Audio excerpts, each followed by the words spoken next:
night, baby. Gotta figure out what the fuck I'm wearing. Gotta figure out a lot of what I'm wearing, I guess, in this video, because I just found out that I'm walking a red carpet tomorrow. I don't know what's going on.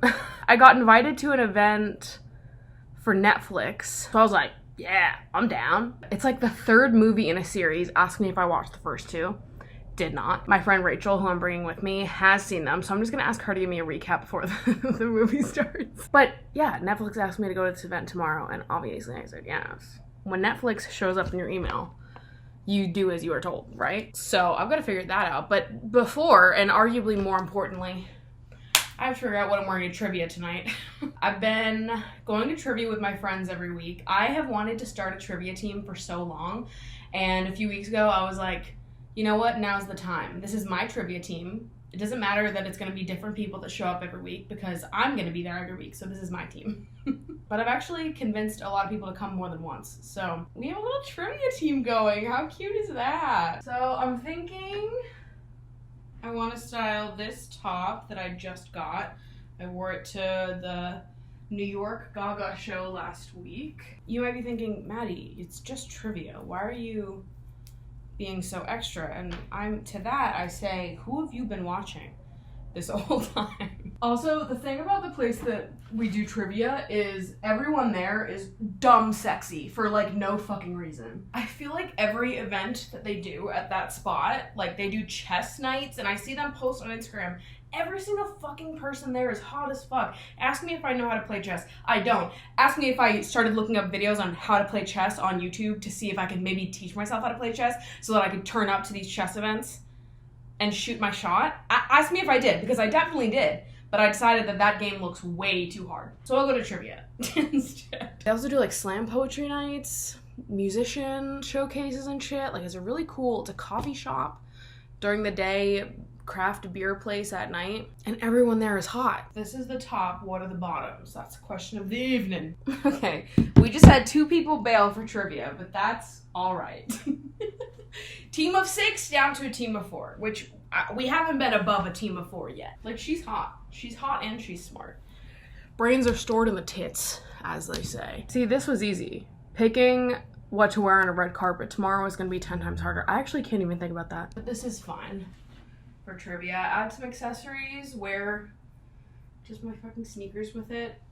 We're good. Before I get into the video, I want to introduce today's sponsor, which is our friends over at Dipsea. If you have never tried audio erotica, you have got to.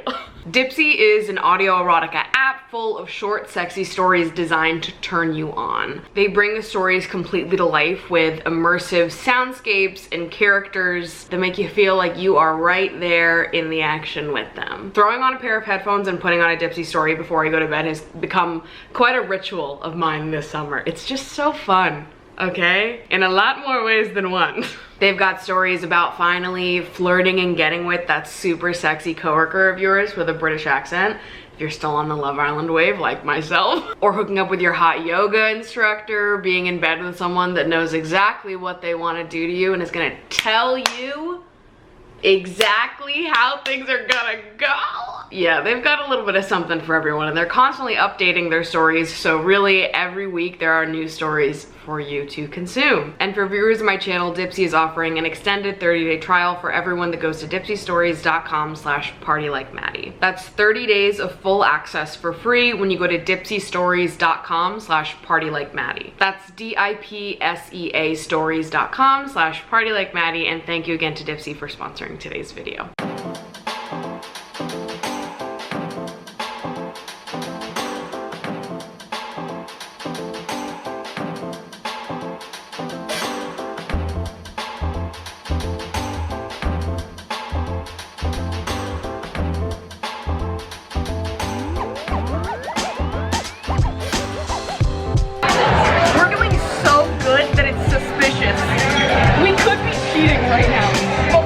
We've gotten every question correct. There's only 4 teams that have gotten everything correct so far, and we're one of them. And we're displayed on the top. Did you notice that?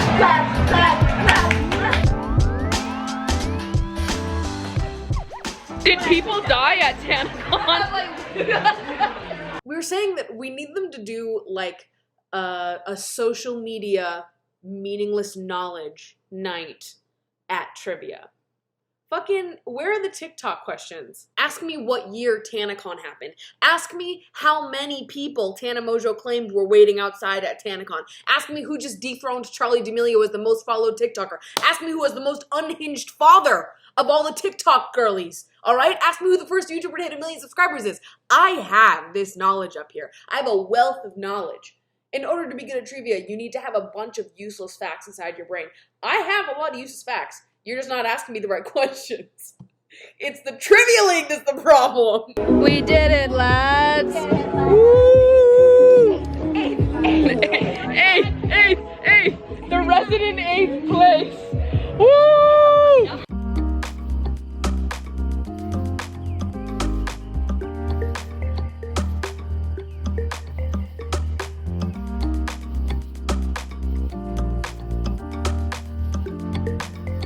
Good morning. I'm on a little hot girl walk in preparation for that Netflix event tonight that I definitely was not awake multiple times during the night stressing out about. For what reason? I don't know. I think it's just like unpredictable things stress me out.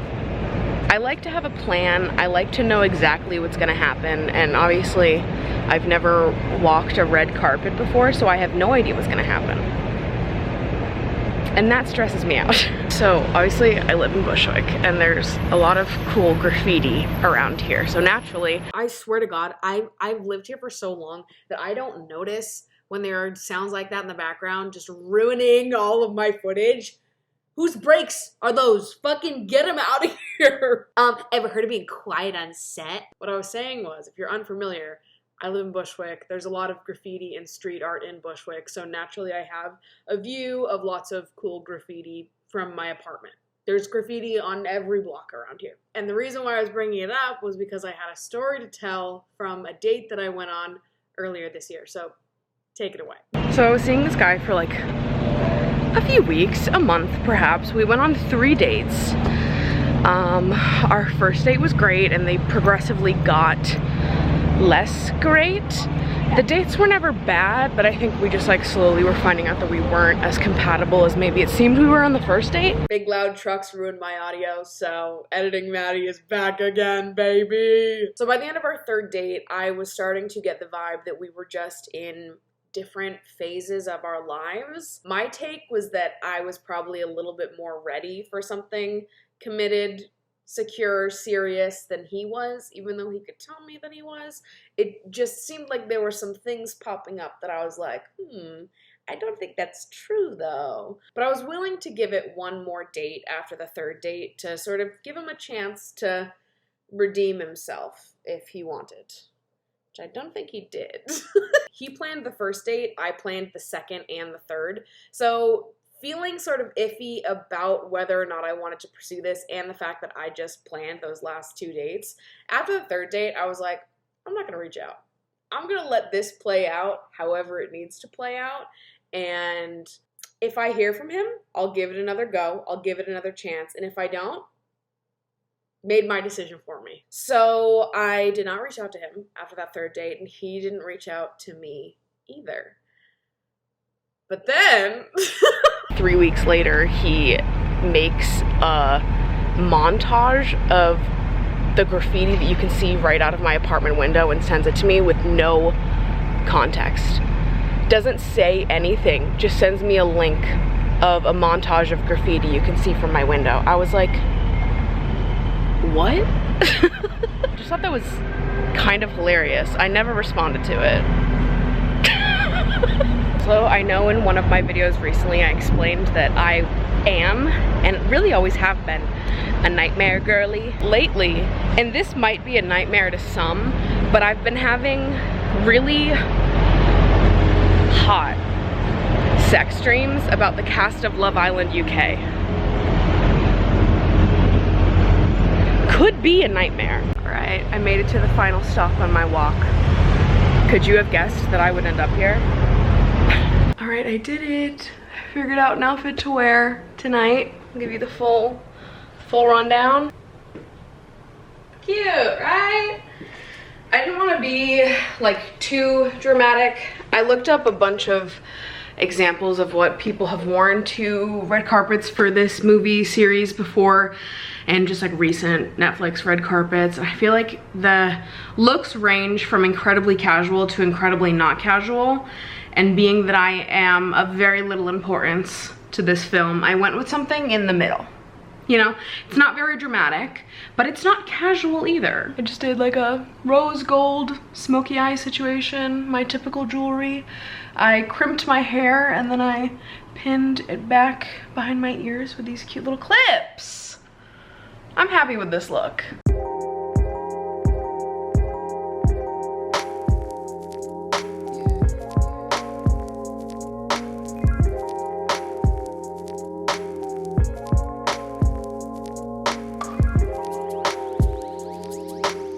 If you have seen these fucking movies, I need you to imagine my complete and utter shock, confusion, range of emotions that I endured throughout this movie, having not seen the first two movies before watching the third one. I had never even heard of them until Netflix emailed me, but apparently they were popular.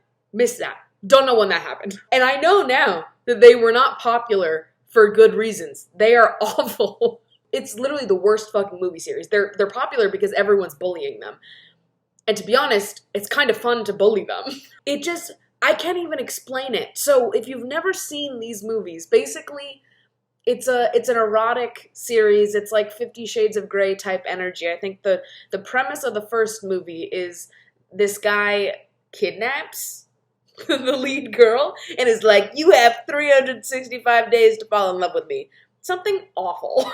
So the premise itself is like just fucked up and like not hot at all. They're based off these books. I wonder if the books are better. I don't know. The funny part about the movies is that the writing is awful, the acting is awful, and 90% of the movie is set to bad music, which is the funniest part of watching it to me, because you sit there for like 2 hours and you are being constantly bombarded with music. It's like they never have a scene where there's just like talking and silence. There's actually more time in the movie where you're just listening to weird fucking EDM beats than like actual characters talking and having any sort of meaningful interaction. By the end of the movie, I was like, what happened in this movie? But I don't even understand what I watched. Yeah, it's comically bad. Everyone in that movie theater was laughing their fucking asses off, though. Like, it was funny as fuck. I know it's not intended to be a comedy, but that shit was so bad that it was just hilarious. I had a good time, but there was a moment towards the end there after the whole audience just spent 2 hours fucking laughing their asses off at this movie. There was a moment where I felt weird at the Q&A, like, they just listened to all of us laugh for 2 hours. I hope they're in on the joke. Because that sucks if they're not. But anyways, it was a fun experience nonetheless. I'm honored that Netflix invited me to go to any premiere. Netflix calls, I will answer. And I'm sure Netflix knows that the movies suck. So I'm not saying anything totally out of pocket right now. So do I recommend the movies? No. Honestly, not worth a single second of your time. So Luke has never been to a gaga tour. His first one, baby. Which is funny because literally everyone else in our family has, even Cole, has gone. Cole came to Enigma with us. What? Everyone in our family has seen a gaga show at least once, except for Luke.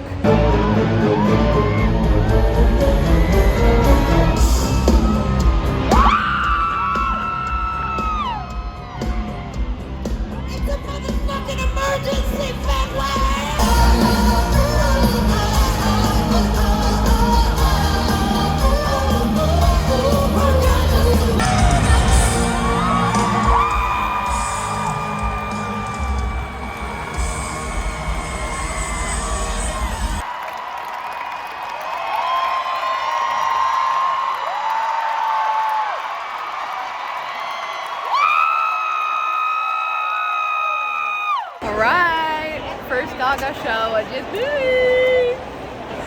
was good. Best show ever. That's what I thought. Because it's like a performance as well.